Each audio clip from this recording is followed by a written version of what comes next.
नमस्ते विद्यार्थी मित्रों, आज हम कक्षा 5 में हिंदी विषय में इकाई 11 सच्चा बालक के बारे में पढ़ेंगे। तो विद्यार्थी मित्रों, अब आप सब अपनी पुस्तक में ध्यान दें।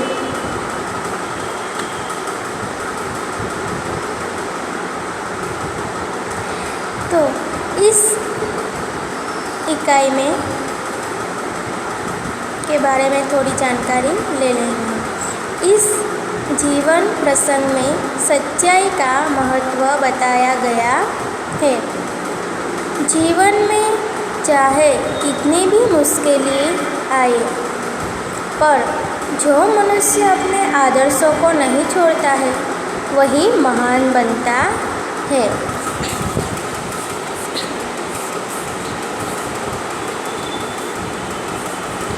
यहाँ बालक के माँ की सीख उसे मुसीबत से बचाती है और डाकुओं को सुधारती भी है।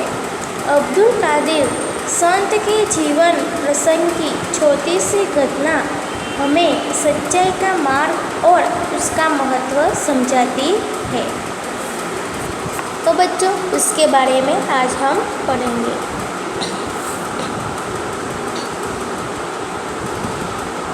एक समय की बात है। एक लंबा काफिला बगदाद की ओर जा रहा था। रास्ते में उस पर डाकू टूट पड़े और लूटमार करने लगे। उस काफिले में काफिला यानी कि यात्रियों का समूह। उस काफिले में एक 9 वर्ष का बालक था। कितने वर्ष का? 9 वर्ष का। वह एक और चुपचाप खड़ा रहकर इस लूटमार को देख रहा था। एक डाकू की नज़र उस लड़के पर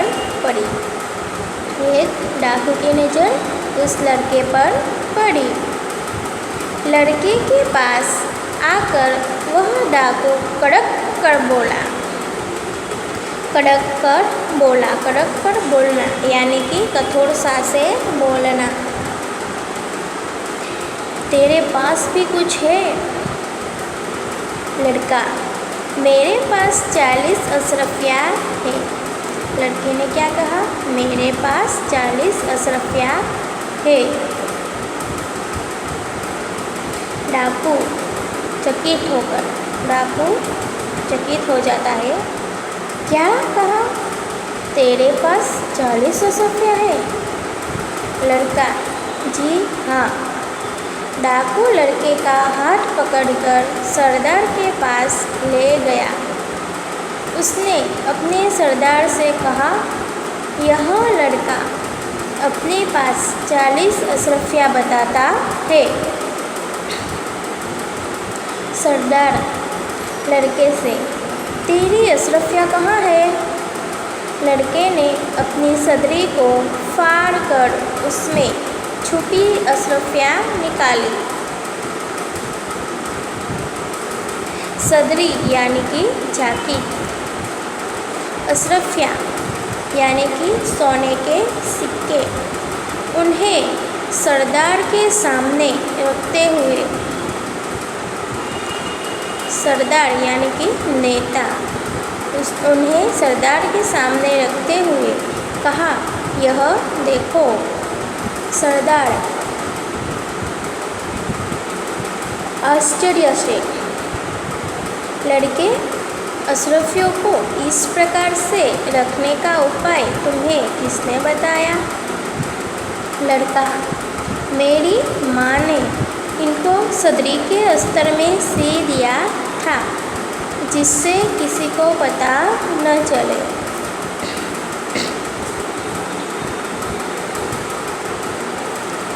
उसने क्या कहा कि मेरी माँ ने इसको सदरी के अस्तर में सी दिया था कि जिससे किसी को पता न चले। सरदार, तो तूने अशरफियों का पता हमें क्यों बता दिया? लड़का, मैं झूठ कैसे बोलता? मेरी माँ ने कहा था, बेटा सदैव सच बोलना, झूठ बोलना पाप है। लड़के की माँ ने क्या कहा था कि बेटा सदैव सच बोलना, झूठ बोलना पाप है। सरदार डाकुओं से कहता है,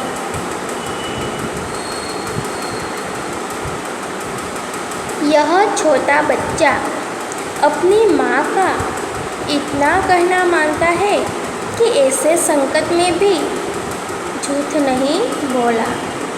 हम लोग बड़े होकर भी ईश्वर के बताए नेक रास्ते पर नहीं चलते और लूट मार करते रहते हैं। नेक रास्ते पर चलना यानी कि सही रास्ते पर चलना। सब डाकू, सरदार बात तो ठीक है। सरदार डाकुओं से कहता है, इनका लूटा हुआ सामान इन्हें वापस कर दो। डाकुओं ने सब सामान वापस कर दिया और आगे कभी लूटमार न करने की प्रतिज्ञा की। सच बोलने वाले इस बालक का नाम अब्दुल कादिर था। क्या था? तो सच बोलने वाले इस बालक का नाम अब्दुल कादिर था। बड़ा होकर यह बालक महान संत हुआ। उनकी समाधि बगदाद में है। वहाँ प्रत्येक वर्ष बड़ी संख्या में लोग दर्शन के लिए जाते हैं।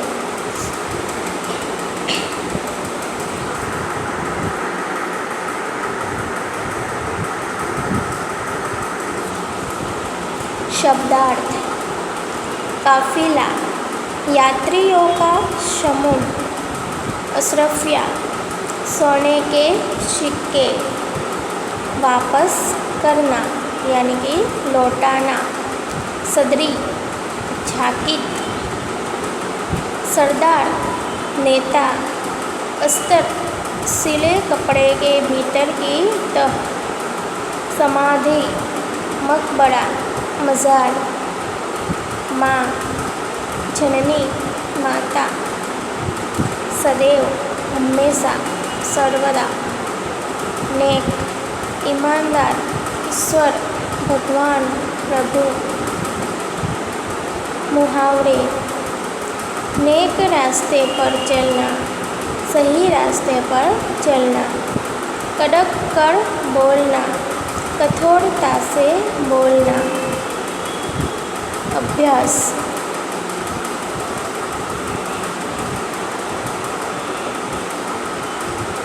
एक प्रश्न एक, ऐसा क्यों कहा? एक, सरदार के पूछने पर लड़के ने कहा, मेरे पास 40 अशरफिया है।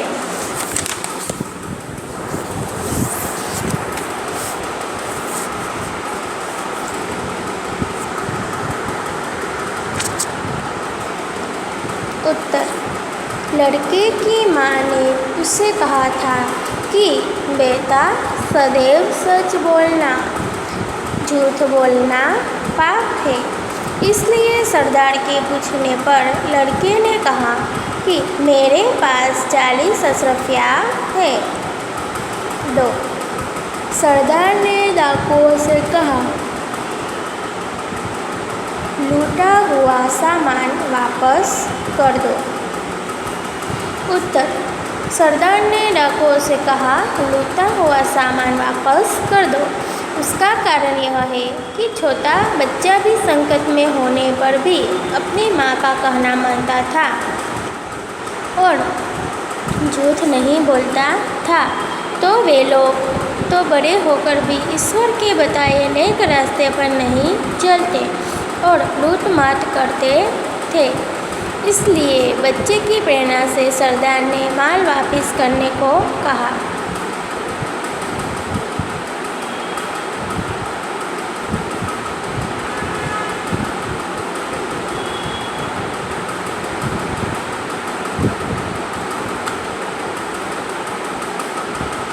प्रश्न 2, पढ़िए और लिखिए।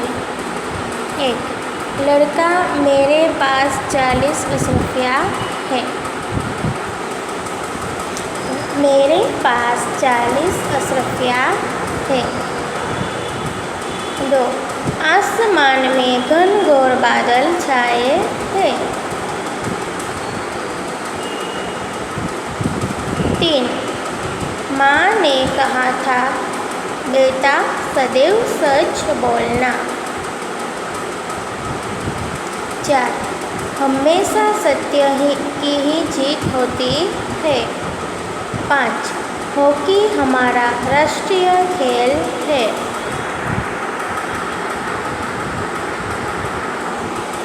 प्रश्न 3, आप अब्दुल कादिर की जगह होते तो क्या करते? मैं अब्दुल कादिर की जगह होता तो डाकुओं के जोर से बोलने पर डर जाता। फिर मेरे पास जो कुछ होता मैं निकाल कर दे देता, क्योंकि मुझे डाकुओं से डर लगता है। प्रश्न 4, पढ़िए और समझिए। 1, माँ,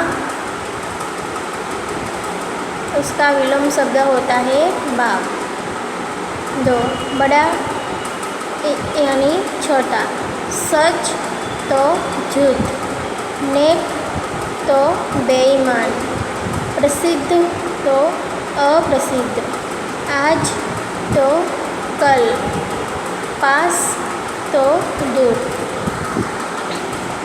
प्रश्न 5, सच्चा बालक कहानी का कथन एवं लेखन कीजिए। उत्तर,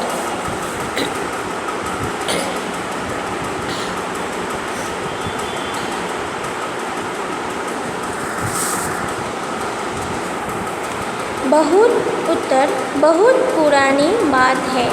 एक बार एक बड़ा काफिला बगदाद जा रहा था। उस काफिले पर अचानक डाकुओं ने हमला किया। विद्यार्थी मित्रों, हमने यह कहानी पढ़ी और समझी। उसी तरह इस कहानी का कथन और लेखन करना है।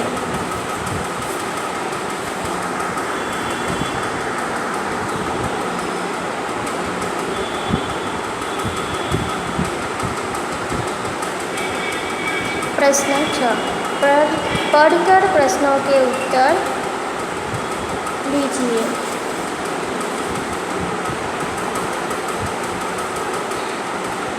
हिंदी दैनिक पत्र, अहमदाबाद, रविवार 28 अगस्त 2011। वडोदरा में पहली बार गणेश जी की मिट्टी की प्रतिमा स्थापित।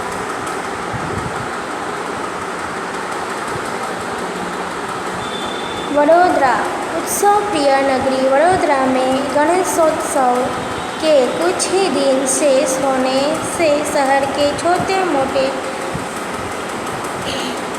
युवक मंडल द्वारा गणेश जी की प्रतिमा स्थापित करने के लिए तैयारियां शुरू कर दी गई है।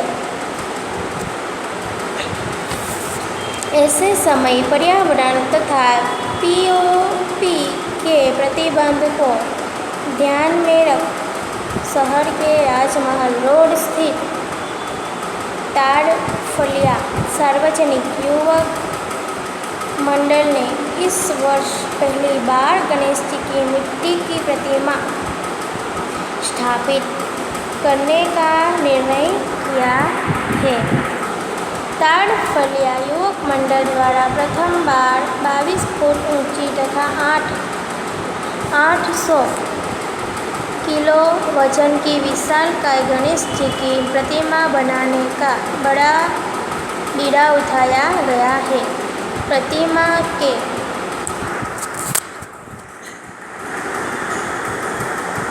प्रतिमा के निर्माण के लिए कोलकाता से विशेष मूर्तिकार तपन मंडल के कलाकारों को बुलाया गया है। यह कलाकार पिछले 1.5 माह से शहर का मेहमान बना है तथा शास्त्रोक्त विधि के अनुसार वह गणेश जी की मिट्टी की प्रतिमा को अंतिम रूप दे रहा है।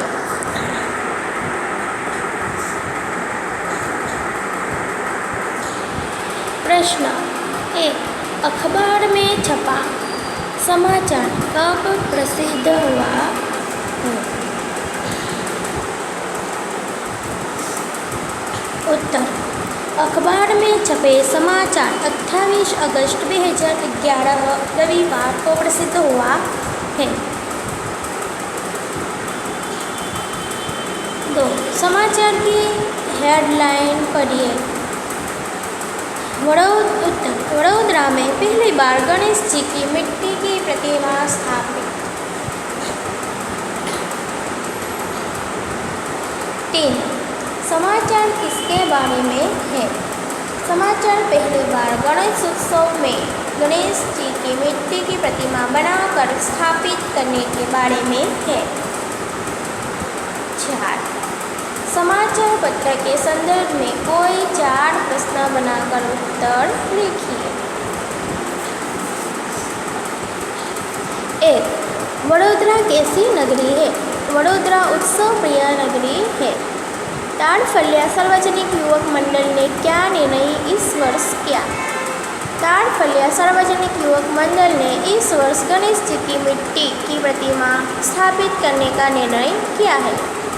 3. गणेश जी की प्रतिमा कितने फुट ऊंची बनेगी? गणेश जी की प्रतिमा 22 फुट ऊंची बनेगी। गणेश जी की प्रतिमा का वजन कितना होगा? गणेश जी की प्रतिमा का वजन 800 किलो होगा।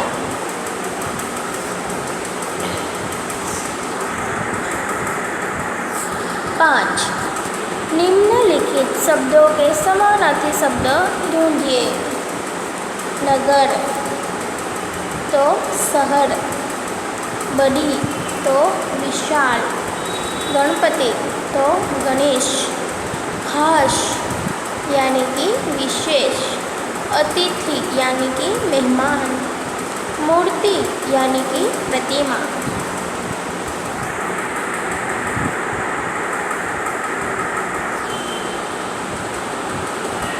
स्वाध्याय प्रश्न 1. प्रश्नों के उत्तर दीजिए। 1. काफिला कहाँ जा रहा था?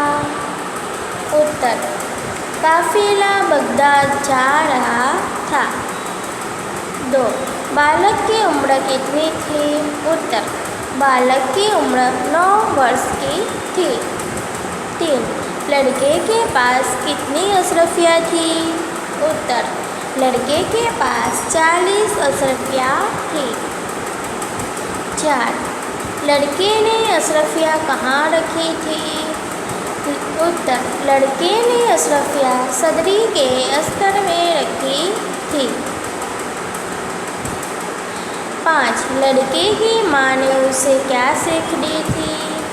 उत्तर: लड़के की माँ ने उसे सदैव सच बोलने की सीख दी थी।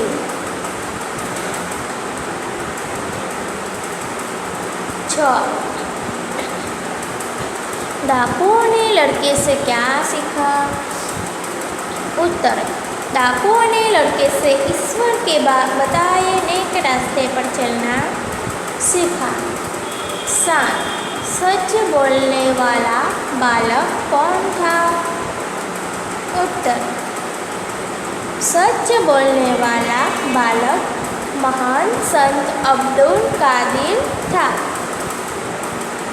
8. अब्दुल कादिर की समाधि कहाँ है? उत्तर: अब्दुल कादिर की समाधि बगदाद में है। 2. सही जोड़े मिलाइए और वाक्य प्रयोग कीजिए। 1. कड़क कर बोलना। 2. घुटने टेकना। 3 नेक रास्ते पर चलना। 4 आँखों का तारा। 5 कान फूंकना। उत्तर सही रास्ते पर चलना। 2 निर्वाह करना। 3 खुश होना। 4 कठोरता से बोलना। 5 हार मानना। 6 बहुत प्यारा। 7 कान में कहना। कड़क कर बोलना।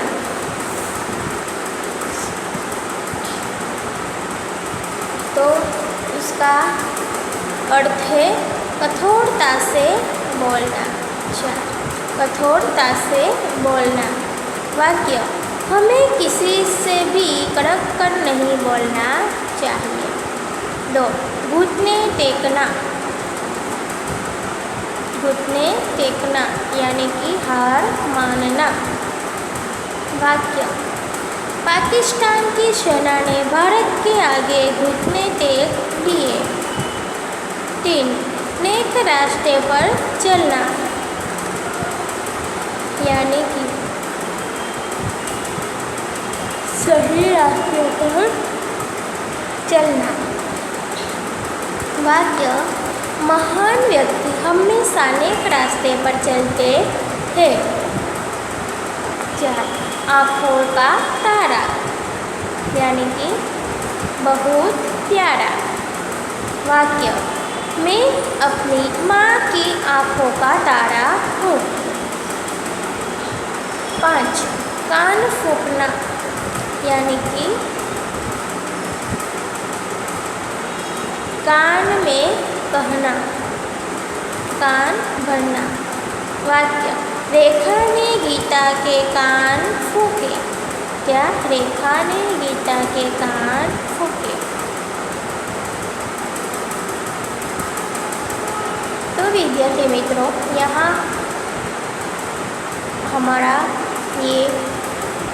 हमारी ये इकाई पूर्ण होती है। धन्यवाद।